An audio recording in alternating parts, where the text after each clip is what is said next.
G'day guys, prospectors and all. Tell you what, I've just been having someone actually did send me a message to have a look on Facebook. There's people that are having trouble with their GPX-6000 detectors. So I'm just having a look here. It's on the Western Australian prospecting group, and yeah, there's a lot of comments with people having problems. But Luke's having a problem with his 6000, and I'll just read what it says because I think I know possibly what might be the problem. And rather than just telling one person, how about we tell everybody? Okay, I'm just putting it out. Hang on, just putting it out there. On a recent trip to the Murchison, my 6000 went into a complete overload, wouldn't settle, wouldn't balance, tried different coils, batteries, didn't fix it. After a few hours, it would turn on and then go crazy again. Okay, so this is sounding like an intermittent problem or a heat problem. It's either one or it's both. Okay, sending off to Minelab today. Hopefully it does not cost too much to fix. Yeah, let's pray that they don't say you need new boards in it. That will be really bad. I won't read the next comment.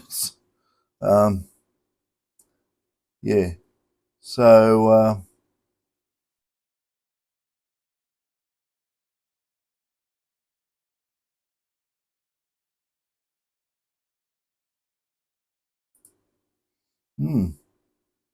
well, it looks like I got a job out of it because he said this guy's going to send me his 5,000 to do. So that guy's got the 6. Oh, dear me. Yeah, anyway, yeah, Tim Heaps do it. So it might be a common thing. Yeah, if it's less than 3 years old, Minelab won't charge. Okay, well, that's a good thing. I thought it had a 5-year warranty. Didn't they match my 5-year warranty? Maybe not. I don't know. But anyway, it says under 3 years now. They said that any dust in the coil plug can cause this. Possibly.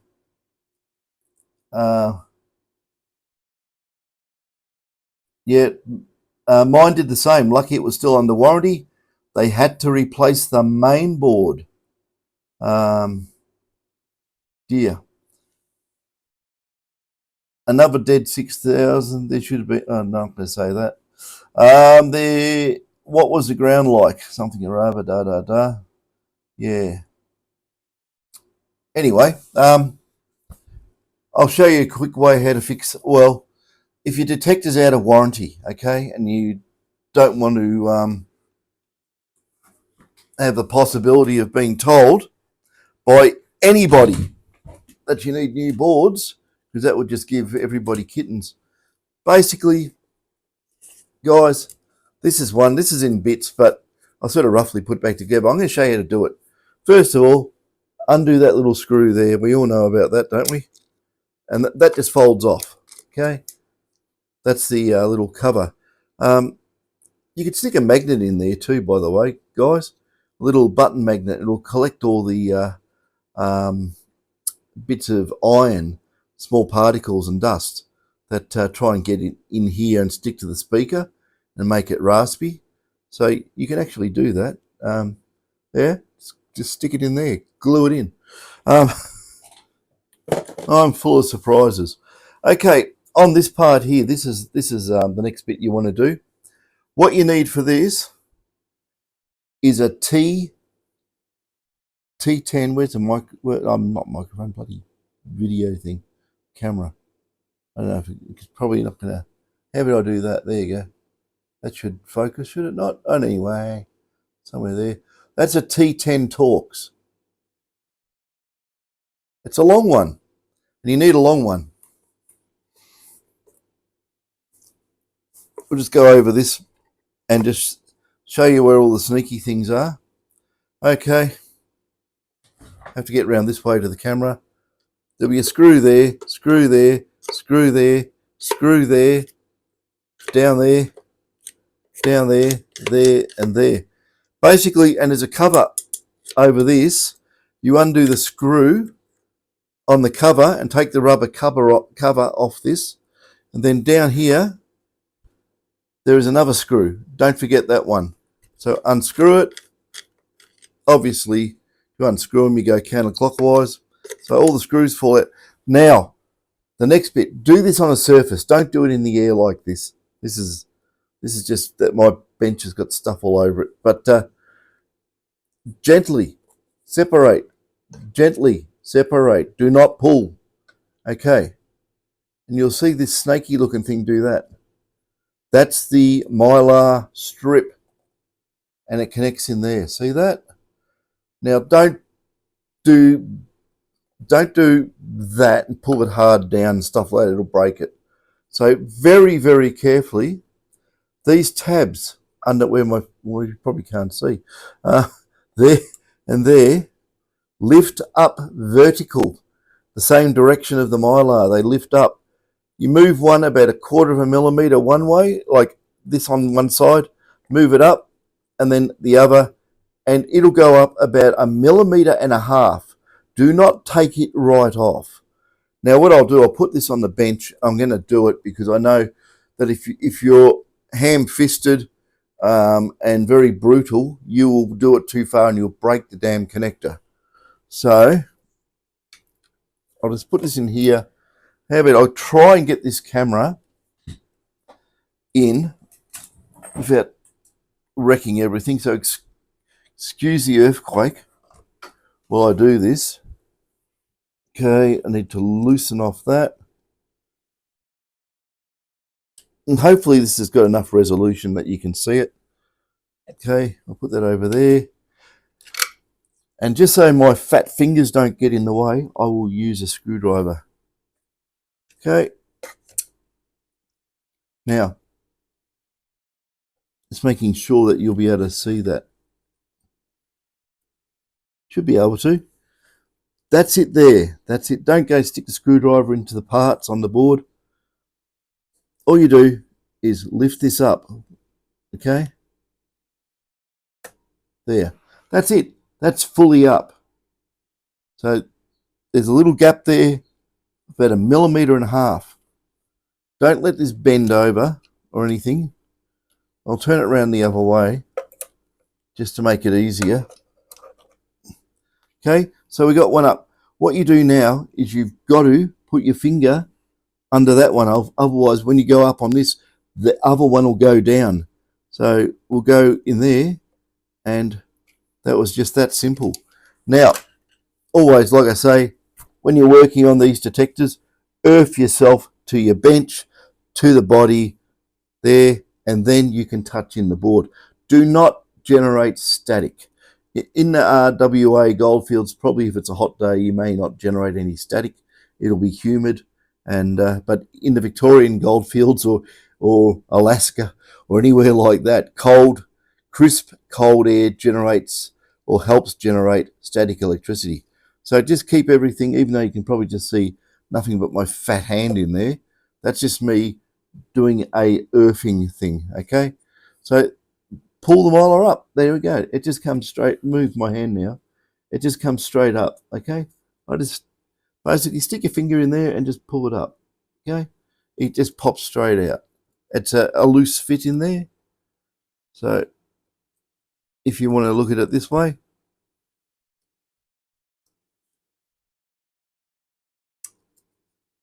I'm trying to get my hand out the way. Anyway, just straight out, okay? We now have that. So be careful when you have the speaker out like this. It will pick up any metal and will stick to it and it'll rattle. So just, yeah, make sure you just don't get any, don't go stick it down on the goldfield dirt. Right? I should be picking little bits of ironstone out of it for the next month. It's not that bad, but not getting that. Okay, we've got the body here. This is your detector body. All that's holding this together now is one nut. Okay, you can use a proper tool to do it. I think this is the proper one I've got here, the tube socket, which it is. And if you want to know, it's 24 millimeter. So 24 millimeter tube socket, and you undo it. Off she comes.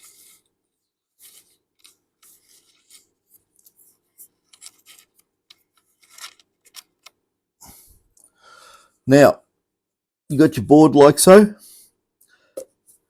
These are painted on the inside. They've got shielding material. You can stick your fingers in there and earth the whole thing. Beautiful. And just grab it, and yeah, just make sure that you're the same potential as everything. Grab your board and pull it out. That's it. Okay. I'm at my own same potential, so I can grab this, and there's no chance of zapping anything. Be careful with these. They're full of CMOS chips, and they can easy get blown up. Okay, I'm being extra careful because I don't know the areas where people are going to touch these. Just be careful. Okay. Anyway, what these normally have is a whole heap of little white clips that hold the board together. This one has the clip, or there's one there. You can see that one there at the tip of the finger. I don't know. How about there? One there. Don't go and do what some people have done and use metal screwdrivers and pliers and stuff on these. They are near surface mount components. One slip and your detector will be cactus. Don't do that. These things, there's a way of getting them undone, and I'll give away all my trade secrets if I say how to do it properly. But anyway, what we're going to look at how these boards are put together. Okay? And I'll show you what actually happens. And I've got that one little clip there.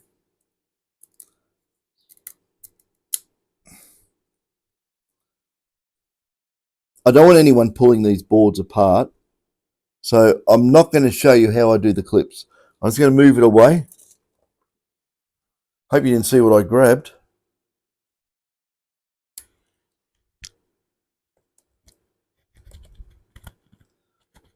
There we go.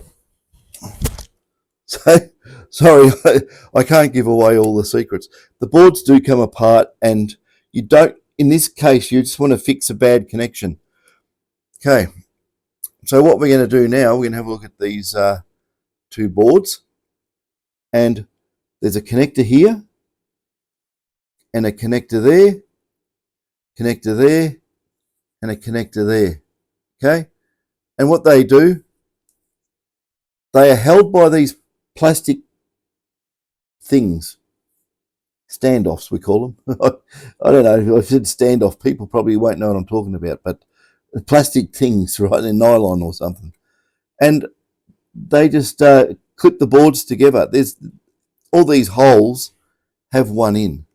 There's also, I should mention on this part here, there's 3 screws that go through this board and hold the cable, the ferrites, the plug stable. So yeah, be wary of this part here. If you do separate the board, see the cross hatching on that?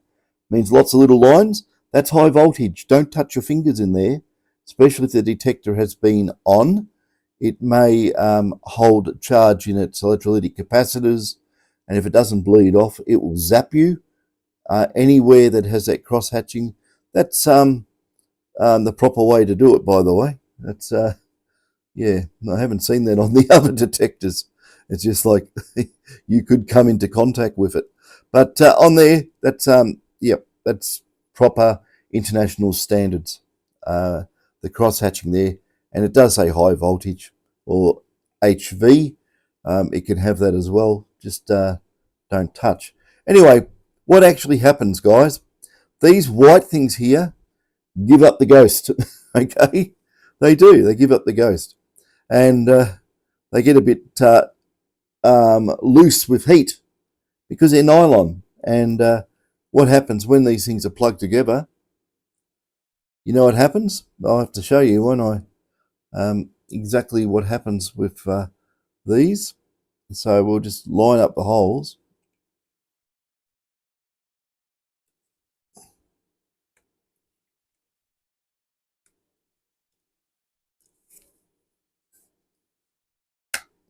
If you keep your hands at the same potential as the board like this, you can't cause any static damage.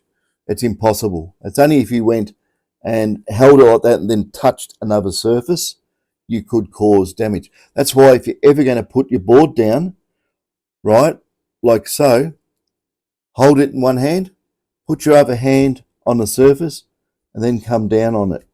It won't cause any damage doing that. So just be very, very careful. Anyway, with these, it's very hard to see, but I'm going to explain it. We'll do it on the end one here. It's really easy to see that. Now, have a look at this. I don't know if you can see it, but it's actually got about 1 millimeter separation here. And I pushed it down. But what actually happens, because the way these things work, you can get that little bit of flex in there. And see, squeezing it gets rid of the gap. You got to squeeze it. So there's 2 ways of fixing this. First of all, I suggest you get someone competent to do this. Don't do it yourself. But you can take, if you really wanted to, you can take all these plastic things out and notice that the separation there is very, very close. You don't want to put a metal thread screw in there unless it has a fibrous insulating washer under the head of the screw. But you can put these together with a metallic spacer. You need to check. I would use a hollow, hard plastic spacer with a hole. With basically, they've got a hole through them, and I would use a 6BA nut and bolt. Not that it comes out too far. It has to be the same overall length, and I would do it all with. Because see there, that's not even closed properly. If I push there, you watch this. I don't know if you can see, but there's a gap there. Have a close look.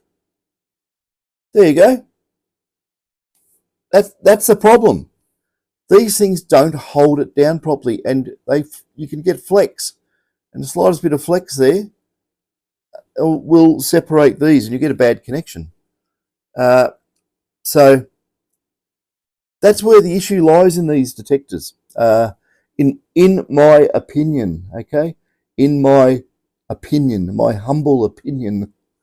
So you can nut and bolt them all the way around.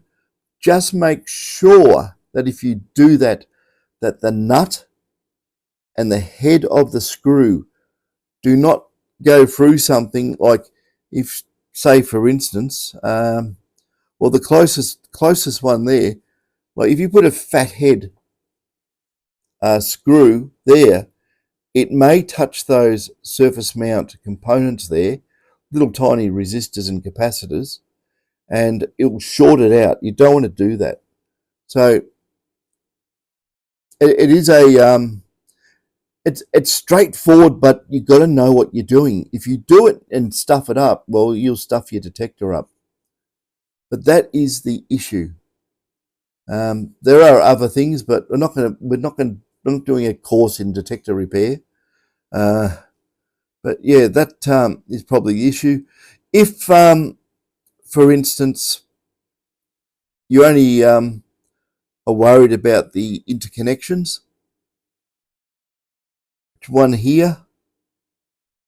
So maybe you just do the nut and bolt. That's got a massive amount of clearance there, except for, I think there's a protection diode that's not there anymore, or was designed in, not used. That little footprint there. You put it's better to get a fibrous washer, okay, just in case. And yeah, just both sides, fibrous washer. use a plastic internal insert. You can get them from electronic shops. It's just called a board spacer. It's not a, well, they do call it a standoff as well, but it'll be a hollow piece of hard plastic. And I don't think, I've bought them in the past. I don't think they're nylon. They're something else that will not compress.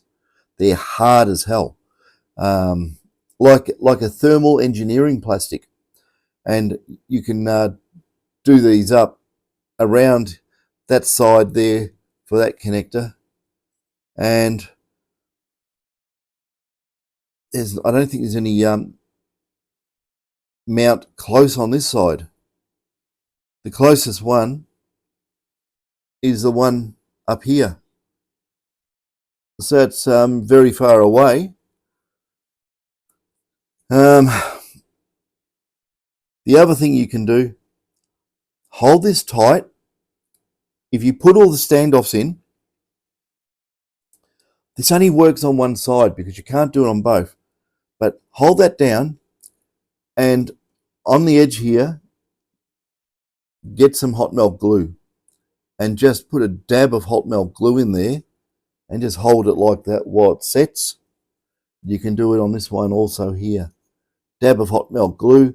The trouble is, how do you get on the far side down there? You probably can, if you had a long skinny nozzle or something, you could do it. I'm not saying to use glue or anything like that, because if you can't get to the glue, you may never be able to get it apart again. Hot melt glue, 1 squirt of isopropyl alcohol, and it comes off. I'm just forward thinking it here, that so you don't make a complete mess of it.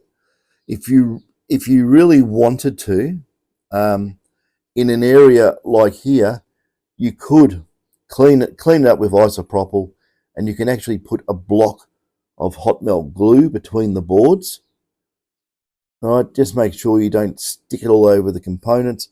There's parts of the board that is bare there and bare there. You can basically build it up with some hot melt, and just make sure it holds. But yeah, it is the problem, guys. The separation. This is your data line here. This is from your coil dongle. So it goes in here. Cryptographic chips are in here, and basically, if this here doesn't connect to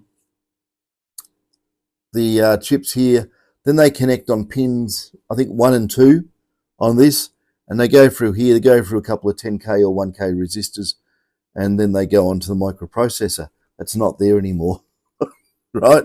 So this is just a muck around set of boards. But even so, this top board here actually works. So I don't want to do any damage. But this one here, yeah, good for spare parts. A couple of ADCs and might come in handy one day. But those sort of things never fail, really. Yeah, the only thing on these that worry me are these modules, because yeah. So yeah, even just touching it, look, even just handling it, that is spongy loose, right? I can see the gap going close, open, and that is your problem. These don't have a lot of contact depth, and they just, there you go, like that, just open up. That's way open. But I've had them just a gap like that, and it won't connect. You do that, the detector starts working. So this is an issue. I've discovered that issue, and yeah, that's what it is. So it is what it is. Just remember, when you put these things back together, always hold that in one hand, touch whatever, and then you can stick it back together. So in it goes, and it just goes in like so. And then it's just a reverse operation. Put your nut on, pull it up tight, carefully with this bit, put your mylar back in. Once you poke your mylar in, just make sure it's not going to pop out. Make sure it stays seated down, then push these down. And that will lock the mylar connector in. Might as well just do it for fun, because these went down all by themselves. So we pull them up about 1.5 millimeters. As you see, always touch the bench first. Just keep in mind static, right? Static jumps. So if you connect it, it can't jump. It all becomes the same potential. So you get that thing there. I can't even see what I'm doing, but it's like that. See, and it actually rock it side to side and make sure it bottoms out hard, and then slide your fingers down on it like so, and hold the board up.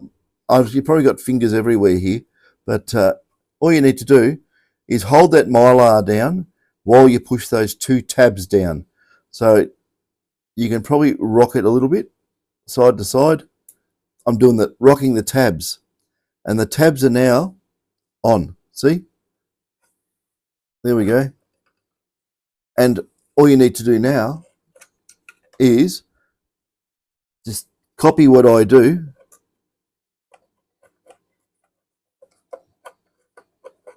Aim it in there. You get the feel for it, how it all goes together. I haven't lined it up properly, because normally I wouldn't do it out here. I'd be looking at it flat on. But anyway, it goes together like that, right? Then put your screws back in. Do your screws diagonally. One there, one there, one there, like you're doing up the head of a car engine. So, and back, forth, like so, just to keep it nice and tensioned properly.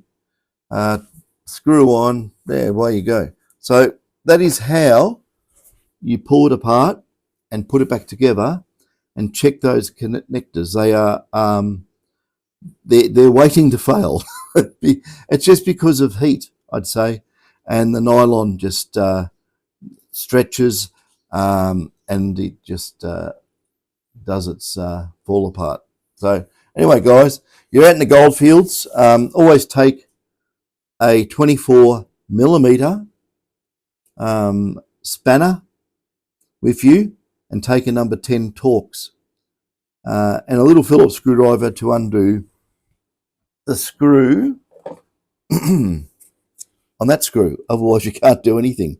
So a little Phillips screwdriver, a little star screwdriver. That's captive. It can't fall off, which is good. And yeah, number 10 Torx. Then if you have these sort of issues, you can squeeze your boards back together, and it'll be right. Oh, dear me. I hope that was helpful for you guys. I know it's there's nothing worse than being out in the goldfield and your detector stops working, and it's just something minor like that. I will do educational videos on the problems that can occur and how you can fix it yourself. You always want someone designated in your group to have some tools, and the important ones are number 10 Torx. Otherwise, you'll never get those things out. Anyway, catches.